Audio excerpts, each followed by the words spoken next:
So hello guys, welcome back to our study channel. तो आज हम बात करने वाले हैं दिसंबर माह की करंट अफेयर के बारे में, जो कि उत्तर प्रदेश स्पेशल की करंट अफेयर होने वाली है। आपको पता ही है, यूपी ट्रिपल एस सी हो, यूपी पी सी एस हो, ये जितने भी एग्जाम्स आजकल यूपी जीके से आ रहे हैं या उत्तर प्रदेश जीके जिसमें भी पूछी जा रही है, उसमें से लगभग 10 क्वेश्चन का मानकर weightage Uttar Pradesh current affair का चलना ही होगा, तभी आप 100% स्कोर अपना सुनिश्चित कर सकते हैं। तो इस महत्वपूर्ण इतनी इम्पोर्टेंस इस करंट अफेयर को देखते हुए तो आज का सेशन बिल्कुल बढ़िया तरीके से, एकदम अच्छी तरीके से चलो शुरू करते हैं।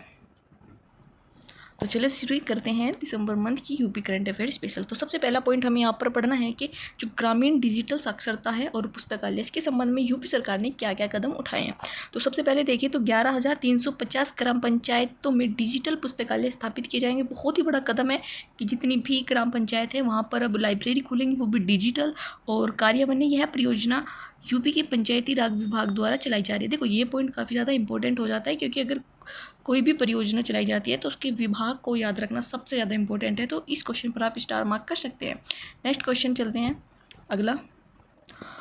उसके बाद बात करते हैं राष्ट्रीय प्रेरणा स्थल। तो सबसे पहले आपको ये याद रखना होगा कि राष्ट्रीय प्रेरणा स्थल किस स्थान से संबंधित है और इसका उद्घाटन कहाँ पर किया गया है। तो ये लखनऊ में उद्घाटन किया गया है। उद्घाटन किसने किया है ये भी इंपॉर्टेंट पॉइंट हो जाता है। तो प्रधानमंत्री जो नरेंद्र मोदी जी हैं, उन्होंने इसका उद्घाटन किया है 25 दिसंबर 2025 को श्री अटल बिहारी वाजपेयी की 101वीं जयंती के अवसर पर इसका उद्घाटन किया गया है। तो इस पॉइंट को आप इंपॉर्टेंट मार्क कर सकते हैं। जयंती पूछी जा सकती है आपको कि कौन सी मनाई गई है, तो 101वीं जयंती मनाई गई है और लखनऊ में इनका उद्घाटन किया गया है। अभी लखनऊ में अटल बिहारी वाजपेयी, श्यामा प्रसाद मुखर्जी और पंडित दीनदयाल उपाध्याय, इन तीनों की मूर्तियों का यहाँ पर अनावरण किया गया। तो तीनों को आपको याद रखना पड़ेगा, ठीक है। तो राष्ट्रीय प्रेरणा स्थल जुड़ा है लखनऊ से, इंपॉर्टेंट पॉइंट है। नेक्स्ट चलते हैं आगे। तो आगे बात करते हैं पार्वती अर्गा पक्षी अभ्यारण्य। तो ये मेनली जो है गोंडा में पड़ता है, ठीक है। उत्तर प्रदेश के गोंडा जिले में ये पड़ता है। दिसंबर 2025 में भारत सरकार ने इसे इको सेंसिटिव जोन बनाने की घोषणा की है। ये इंपॉर्टेंट पॉइंट हो जाता है कि इको सेंसिटिव जोन बनाने की घोषणा की गई है। किसको? तो पार्वती अर्गा पक्षी अभ्यारण्य आपको याद रखना है, इंपॉर्टेंट पॉइंट हो सकता है, स्टार मार्क कर लीजिएगा। नेक्स्ट चलते हैं आगे। अब बात करते हैं भातखंडे संस्कृति विश्वविद्यालय। इसको 100 वर्ष पूरे हो चुके हैं। देखो, अगर यूपी में किसी भी प्रोग्राम को, किसी भी प्रोजेक्ट को अगर 100 वर्ष पूरे होते हैं तो वो इम्पोर्टेंट बन जाता है। तो यहाँ पर शताब्दी समारोह का मनाया गया है। दिसंबर 2025 में इसे संस्थान में अपनी स्थापना के 100 वर्ष पूरे किए गए हैं और इसकी स्थापना मेनली 1926 में की थी, ठीक है। तो ये मॉरिशस ऑफ कॉलेज के नाम से स्थापित किया गया था स्टार्टिंग में, ठीक है। और ये कहाँ पर स्थित है? तो ये लखनऊ में स्थित है। नेक्स्ट आगे चलते हैं। प्रतिबिंब डिजिटल प्लेटफॉर्म अभी किससे संबंधित है? जो साइबर अपराध होते हैं ना, ऑनलाइन साइबर अपराध की अभी जो है संख्या बढ़ती ही जा रही है। तो उस चीज़ को ध्यान में रखते हुए प्रयाग पुलिस ने नवंबर 2025 में इसका उपयोग शुरू कर दिया है। तो प्रतिबिंब डिजिटल जो प्लेटफॉर्म है वो मेनली किससे संबंधित है? साइबर अपराधों से ये संबंधित है। आपको इतना याद रखना है, इंपॉर्टेंट पॉइंट है। आगे चलते हैं। 1350 ग्राम पंचायतों में डिजिटल लाइब्रेरी खोली जाएंगी। उसके बाद बात करते हैं माइक्रो फॉरेस्ट। गौतम बुद्ध नगर के जो पीएम श्री नवोदय विद्यालय है वहाँ पर माइक्रो फॉरेस्ट का उद्घाटन किया गया है। अब इसका मकसद क्या है? जो प्रकृति आधारित शिक्षा के लिए फल उद्यान और प्रांगण पार्क का उद्घाटन करना इसका जो है उद्देश्य है। तो माइक्रो फॉरेस्ट का संबंध याद रखना, गौतम बुद्ध नगर में जो पीएम श्री नवोदय विश्वविद्यालय है वहाँ से ये संबंधित है। अगला बात करते हैं। नेक्स्ट देखते हैं। भारत का पहला समर्पित वन विश्वविद्यालय गोरखपुर में स्थापना की घोषणा की गई है। 500 करोड़ की लागत से इसकी स्थापना होगी। देखो, स्टार मार्क कर लीजिएगा इस क्वेश्चन पे। तो डायरेक्ट क्वेश्चन यहाँ से बनेगा कि भारत का पहला समर्पित वन विश्वविद्यालय कहाँ पर स्थापना हुई है। तो डायरेक्ट आप इसको गोरखपुर याद रख सकते हैं। इंपॉर्टेंट क्वेश्चन है। आगे चलते हैं। यहाँ पर बात करते हैं कुछ सड़क सुरक्षा के बारे में बताया गया है। तो सड़क सुरक्षा माह कब मनाया गया है? तो 1 जनवरी से 31 जनवरी 2026 तक ये मनाया गया है। उद्देश्य क्या है? जीरो फैटेलिटी यानी कि शून्य मृत्यु दर करना यहाँ पर इसका उद्देश्य है। अच्छा क्वेश्चन है। नेक्स्ट चलते हैं। अनुपूरक बजट। हाल ही में उत्तर प्रदेश ने दिसंबर 2025 में जो अनुपूरक बजट होता है, जिसको सप्लीमेंट्री बजट भी बोलते हैं, वो पेश किया है। इसकी राशि डायरेक्ट याद रख सकते हैं। अगर क्वेश्चन बनेगा तो डायरेक्ट राशि से बनने की संभावना, इंपॉर्टेंट क्वेश्चन है। तो 24,496.98 करोड़ इसका जो है बजट पेश किया गया है और सबसे ज़्यादा ये बजट पेश करने वाला उत्तर प्रदेश राज्य बन चुका है। नेक्स्ट बात करते हैं अगले।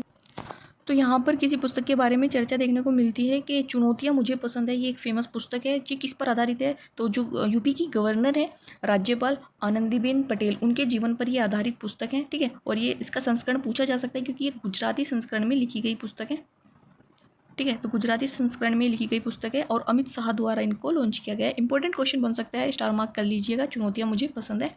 ठीक है, आगे चलते हैं। तो यहाँ पर बात करते हैं स्वदेशी हाइड्रोजन फ्यूल सेल जहाज। तो वाराणसी के नमो घाट पर इसका जो है संचालन शुरू कर दिया गया है, यानी कि पहला स्वदेशी भारत में निर्मित हाइड्रोजन से चलने वाला एक जहाज है। इसका उद्घाटन कहाँ से किया गया है? वाराणसी से किया गया है। मेक इन इंडिया का बेहतरीन उदाहरण ये देखने को मिलेगा। अच्छा क्वेश्चन है, इंपॉर्टेंट मार्क करिए, पूछा जाएगा 100%। नेक्स्ट बात करते हैं प्रहरी ऐप। तो जो जेल होते हैं, जेल में जो कैदियाँ होते हैं, उन पर डिजिटल तौर से निगरानी रखने के लिए ये प्रहरी ऐप जो है लॉन्च किया गया है। इंपॉर्टेंट है, उद्देश्य पूछा जा सकता है। ठीक है, नेक्स्ट बात करते हैं। तो यहाँ पर अगला पॉइंट देखते हैं, रेल इंजन निर्यात। तो बनारस लोकोमोटिव वर्क्स ने छठा रेल इंजन मोजाम्बिक को भेजा है। ठीक है, तो रेल इंजन किसको निर्यात किया है? ये कंट्री का नाम आप याद रख सकते हैं, इंपॉर्टेंट है। बात करते हैं सोलर सिटी। तो देखो, सोलर सिटी की अगर बात आए तो अयोध्या से कनेक्ट करना, लेकिन अगर एआई सिटी की बात आए कहीं पर भी तो वो लखनऊ से कनेक्ट होगा। ये चीज़ आपको हमेशा याद रखनी है, क्योंकि एआई और सोलर सिटी दोनों से क्वेश्चन बनना लाजमी है। ओके, तो उसमें बात करते हैं, सोलर सिटी अयोध्या है और इसको मॉडल सोलर सिटी के रूप में विकसित करने की परियोजना प्रस्तावित है। नेक्स्ट बात करते हैं यूपी नंबर 1 स्थान। तो हाल ही में यूपी जो है किन क्षेत्रों में नंबर 1 की श्रेणी में रहा है, वो भी बात करते हैं। सबसे पहले देखते हैं एक्सप्रेसवे। तो सबसे ज़्यादा चालू एक्सप्रेसवे उत्तर प्रदेश में है, जो कि 9 है। एयरपोर्ट्स में उत्तर प्रदेश नंबर 1 पर है। मेट्रो में यूपी नंबर 1 पर है। एमएसएमई सूक्ष्म लघु मध्यम उद्योग में भी नंबर 1 पर हम बने हुए हैं। तो ये कुछ इंपॉर्टेंट फैक्ट्स थे जिनको आपको हमेशा याद रखना है, क्योंकि आज नहीं कल ये एग्जाम में छपने वाले क्वेश्चन है। नेक्स्ट बात करते हैं यहाँ पर माँ अन्नपूर्णा मंदिर। ठीक है, तो राजनाथ सिंह और योगी आदित्यनाथ ने अयोध्या में श्री राम जन्मभूमि पर दूसरी वर्षगांठ मनाई गई है और यहाँ पर इस मंदिर का अनावरण किया है। तो इम्पोर्टेंट ये क्वेश्चन आपके लिए हो जाता है। तो माँ अन्नपूर्णा मंदिर अयोध्या से संबंधित है। उद्घाटन में याद कर सकते हैं आप राजनाथ सिंह और योगी आदित्यनाथ। उसके बाद नेक्स्ट बात करते हैं विश्व स्तरीय मंदिर और संग्रहालय। तो अयोध्या मंदिर संग्रहालय यूपी कैबिनेट ने इसके लिए आवंटित भूमि को 25 एकड़ से बढ़ाकर 52.102 एकड़ कर दिया है, लगभग डबल कर दिया गया है। तो अयोध्या मंदिर संग्रहालय कहाँ पर खुलेगा? अयोध्या में ही खुलेगा।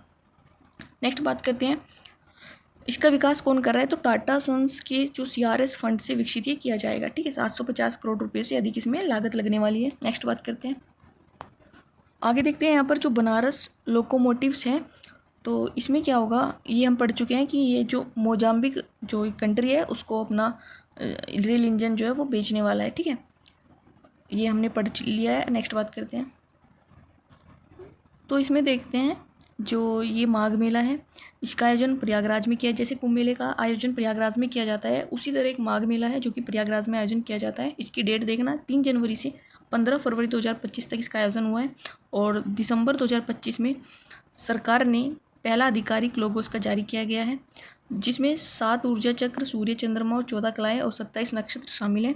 तो आप इसको 2026 कर लेना। ठीक है, तो ये 2025 न होकर 2026 में इसका आयोजन किया गया है। और धार्मिक महत्व इसका ये है कि ये जब सूर्य जो मकर राशि में प्रवेश करता है तब ये माघ मेला मनाया जाता है। आप इसको जिला याद रख सकते हैं, प्रयागराज से संबंधित है। ठीक है, नेक्स्ट बात करते हैं कार्बन क्रेडिट मॉडल। तो IIT रुड़की और यूपी सरकार ने IIT रुड़की के सहयोग से भारत का पहला बड़े स्तर का कार्बन क्रेडिट मॉडल लॉन्च किया। इंपॉर्टेंट क्वेश्चन है, आ सकता है एग्जाम्स में। डायरेक्ट क्वेश्चन बनने की संभावना है कि यूपी ने किस नोडल एजेंसी के साथ में मिलकर के कार्बन क्रेडिट मॉडल तैयार किया है। तो IIT रुड़की का नाम आप याद रख सकते हैं इसमें। नेक्स्ट चलते हैं, इसका उद्देश्य क्या है? तो किसानों को कृषि क्षेत्र में जो कार्बन संरक्षण के माध्यम से अतिरिक्त आय प्राप्त हो सके, इस उद्देश्य से इसको लॉन्च किया गया है। नेक्स्ट बात करते, तो यहाँ पर CDS विपिन रावत ऑडिटोरियम की बात की गई है, जिसका उद्घाटन दिसंबर 2025 में गोरखपुर के सैनिक स्कूल में देश के पहले CDS जनरल बिपिन रावत की स्मृति में इसका उद्घाटन किया गया है। 1000 से अधिक लोग यहाँ पर बैठ सकेंगे। मोस्ट इंपॉर्टेंट क्वेश्चन है, स्टार मार्क कर दिए क्योंकि एग्जाम्स में पूछा जाएगा। डायरेक्ट क्वेश्चन यहाँ से बनेगा कि जो CDS विपिन रावत ऑडिटोरियम है उसका उद्घाटन कहाँ पर किया है? तो गोरखपुर, आप हमेशा याद रखना। ठीक है, बात करते हैं डिजिटल किसान क्रेडिट KCC। तो नवंबर 2025 में स्टेट बैंक यानी कि SBI ने यूपी के किसानों के लिए पूर्णतः डिजिटल प्रक्रिया के माध्यम से KCC देने की घोषणा की है। यानी कि जो KCC है वो पूरी तरह से डिजिटल है। ठीक है, अब हो जाएगा और SBI बैंक इसका देने वाला बैंक बन चुका है। eKYC के जरिए बिना शाखा जाए कार्ड अब हम प्राप्त कर सकेंगे। यहाँ पर कुछ महोत्सव की बात की गई है, जैसे जनजाति भागीदारी उत्सव और पंच कल्याण महोत्सव। तो जनजाति जो भागीदारी उत्सव है वो 13 से 18 नवंबर लखनऊ में मनाया गया। इंपॉर्टेंट है, पहले इसका स्थान याद रखिए कि ये लखनऊ में मनाया गया और भगवान बिरसा मुंडा की 150वीं जयंती के अवसर पर 22 राज्यों के कलाकारों ने यहाँ पर भाग लिया। तो इसमें 2 चीज़ इंपॉर्टेंट है। सबसे पहले जनजाति जो भागीदारी उत्सव है वो कहाँ पर मनाया गया, लखनऊ में। और बिरसा मुंडा की ये जो जयंती मनाई गई है, ये भी याद रखना कि 150वीं जयंती मनाई गई है। उसके बाद देखते हैं पंच कल्याण महोत्सव नवंबर 2025 में तरुण सागरम तीर्थ जो कि मुरादानगर गाजियाबाद है, भगवान पार्श्वनाथ की भव्य मूर्ति का आयोजन यहाँ पर किया गया है। तो ये इंपॉर्टेंट है। तो पंच कल्याण महोत्सव का संबंध किस जिले से है, मुरादानगर गाजियाबाद से। और किससे संबंधित है, भगवान पार्श्वनाथ की भव्य मूर्ति का उद्घाटन यहाँ पर किया गया है, इंपॉर्टेंट है। नेक्स्ट आगे चलते हैं। तो यहाँ पर आप एक पॉइंट ये देख सकते हैं कि गंगा यमुना जल मार्ग, तो ऊपरी गंगा नहर यूजीसी जो है, इसके जल को एक चैनल द्वारा पूर्वी यमुना नहर में प्रवाहित किया जाएगा और फिर यमुना नदी में इसको डाला जाएगा। यूपी में 3 जिलों से होकर ये गुजरेगी। तो थोड़ा सा यहाँ पर छेड़छाड़ की गई है ऊपरी गंगा नहर में, आप ये पॉइंट देख सकते हैं। तो यहाँ पर अगला पॉइंट देखते हैं, ये किससे संबंधित। तो इस पॉइंट में कहा गया है उत्तराखंड महोत्सव 2025। अभी इसको ध्यान से पढ़िए। उत्तराखंड महोत्सव 2025 का नाम सुन करके आप इसको यूके टिक कर देंगे कि ये यूके में आयोजित किया गया है, बट ऐसा नहीं है।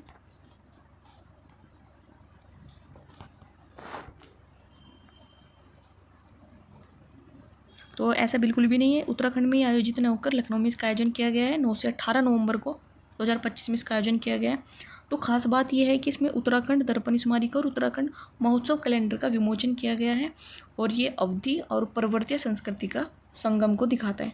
तो उत्तराखंड महोत्सव आयोजन लखनऊ में हुआ है, ठीक है, ये बात आप याद रखना। नेक्स्ट आगे चलते हैं। आगे बात करते हैं इसमें कृषि और सहकारिता सम्मेलन। तो युवा सहकार सम्मेलन यहाँ पर हुआ है जो कि 21 से 31 दिसंबर 2025 लखनऊ में आयोजित हुआ है। तो युवा सहकार सम्मेलन का संबंध लखनऊ से है। इसमें जो छोटे किसान हैं उनको 6% ब्याज दर की घोषणा की गई है। पहले ये 11 पॉइंट समथिंग जो थी वो दर थी, ठीक है। उसके बाद बात करते हैं खेती की बात पर। खेत में क्या हुआ है, तो अभी हाल ही में 12 दिसंबर 2025 में बाराबंकी में किसान पाठशाला 8.0 का शुभारंभ किया है और पद्मश्री रामशरण वर्मा को यहाँ पर सम्मान दिया गया है। तो आपको यहाँ पर 2 पॉइंट याद करने हैं कि किसान पाठशाला 8.0 का आयोजन कहाँ पर हुआ है। तो सबसे पहले बाराबंकी इसको याद कर लिया।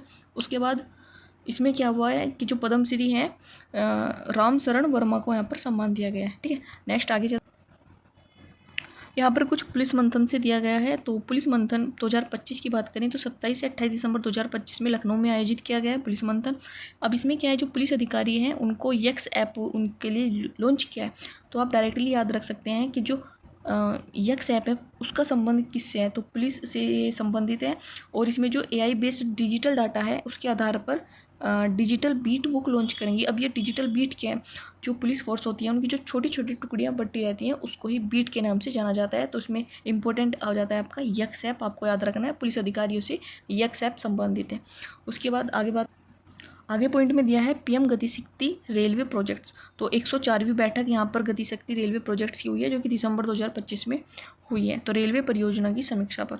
उसके बाद यूपी में क्या इंपॉर्टेंट है, यूपी के कुछ प्रोजेक्ट्स हैं इसमें, जो जिसे नागदा से मथुरा को जोड़ा जाएगा 567 किलोमीटर और गाज़ियाबाद से न्यू सीतापुर को जोड़ा जाएगा 402.78 किलोमीटर के बीच। तीसरी और चौथी रेल लाइन को मंजूरी दी गई है, ठीक है। तो ये कुछ इंपॉर्टेंट पॉइंट्स थे जो कि दिसंबर माह की करंट अफेयर से संबंधित है। आपको जितने भी पॉइंट्स बताए गए हैं वो सभी के सभी बहुत ज़्यादा इंपॉर्टेंट है।